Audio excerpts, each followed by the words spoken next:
I literally saw this post of a 22-year-old on Reddit recently asking if they could be too old to become an architect, and I had to make this video.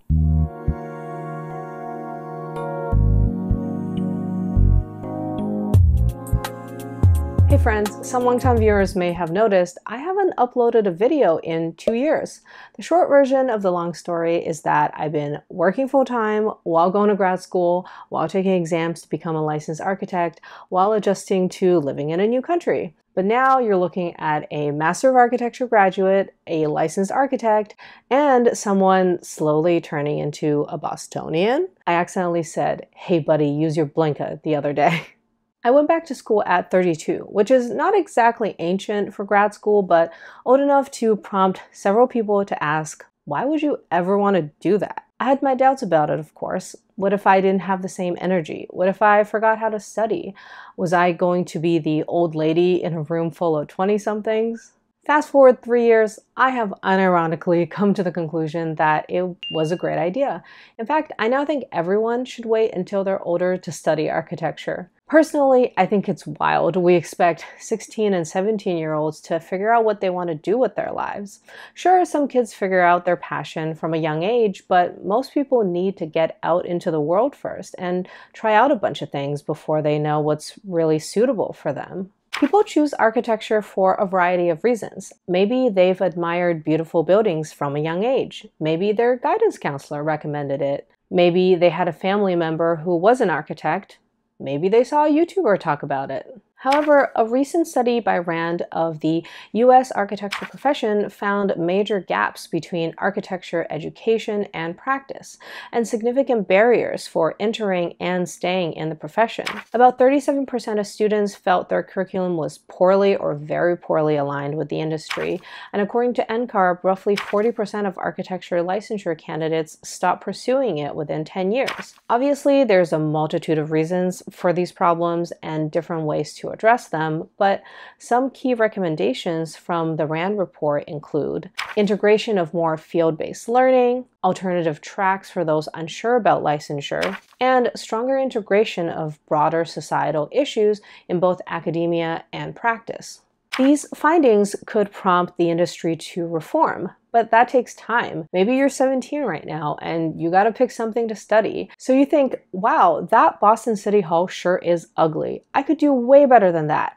I'll make it my mission as an architect to rid the world of brutalist trash. So you spend hundreds of thousands of dollars, 5 years of countless all-nighters, and an unquantifiable amount of your mental sanity. You get your architecture degree, then you go get a job and find out, wait, I'm only getting paid how much? I rarely get to make beautiful renderings and models, but instead have to draw stair details all day. It takes an average 13 years to get your architect license, and there are people who campaign to save brutalist buildings instead of demolishing them. You decide, screw this, I'm out. Maybe you end up in a different type of design industry or a different industry entirely. You may have even benefited from the hard lessons you learned in architecture school, but it's an expensive and time-consuming way to learn. It feels kind of backwards. Maybe we should flip it around. Maybe you take some time to do something else for a while and then come back to architecture later. Career switching is pretty common now, and it can actually make you a better designer. Understanding spaces through real-world experiences adds depth. Someone who's worked at an airport might excel in airport terminal planning. A former scientist could design better labs, and someone from theater or broadcasting might know how to better integrate sound, sightlines, and AV tech. I think it's better when we experience how spaces work before we design them. Architecture can be a fulfilling career. I went through all the sweat and tears too, and still love what I do. Maybe you think I'm psychotic. Well, yes, except that's not the point. Architecture is a broad industry that offers different experiences depending on where you work or what you do. For me, seeing my hospital redevelopment projects directly improve patient care was genuinely rewarding. When I work on a lab building that could facilitate the next life-saving medical breakthrough, it excites me. Maybe if you could be introduced into this profession at a more steady pace with less mental anguish and trauma, you could learn to love it too. A few years ago, I stumbled into project management and discovered I enjoy streamlining processes, bridging expertise gaps, building professional relationships, and improving team dynamics. A lot of architects begrudgingly become project managers out of necessity, but I actually like this part of the job.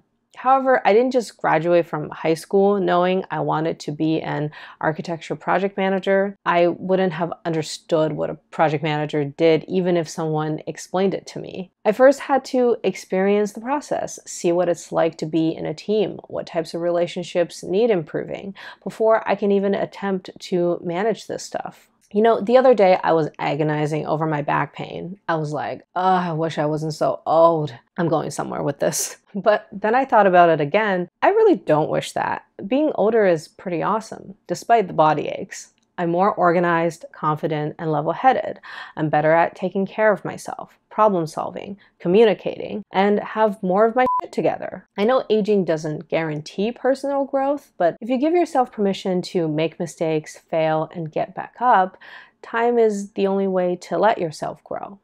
There's a lot of cliches about how architecture school is an insane, soul-crushing nightmare. I'm not saying it's not. It just doesn't have to be that way. When you have more life and work experience, you learn how to prioritize, manage your time better, and have a consistent sleep schedule. Okay, I still haven't learned that last one, hence why I still got a lot of room for personal growth. Not gonna lie, being in grad school while working full-time and getting licensed was definitely excruciating at times. By the way, you don't have to do all three at the same time. I just did because I'm psychotic, but it honestly worked in my favor. Learning architecture theory while getting tested on practical applications while also working in the field made things I learned much easier to absorb and integrate into my everyday practice. Of course, I acknowledge that not everyone has the time or can afford to go back to school, but there are lots of options now to study part-time at your own pace, take classes in the evenings or online. So yeah, if you're an older person thinking of getting into or career switching to architecture, I'll leave some links in the description on different paths that could get you into the profession, but also a few important suggestions.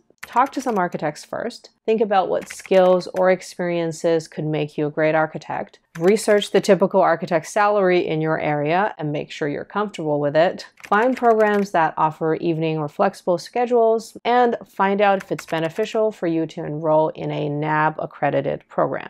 NCARB has literally been releasing updates to the licensure process as I'm making this video, and they plan to expand paths to licensure further in the coming years, including additional ways to become an architect without a NAB accredited degree. Some states are also proposing their own changes. The point is, there are options, and there could be even more in the future. Anyway, let me know if you agree that it's better to wait until you're older to study architecture. What else do you guys think could remove barriers to the profession? And if you're in architecture school now, let me know if you need any survival tips. Thanks for watching.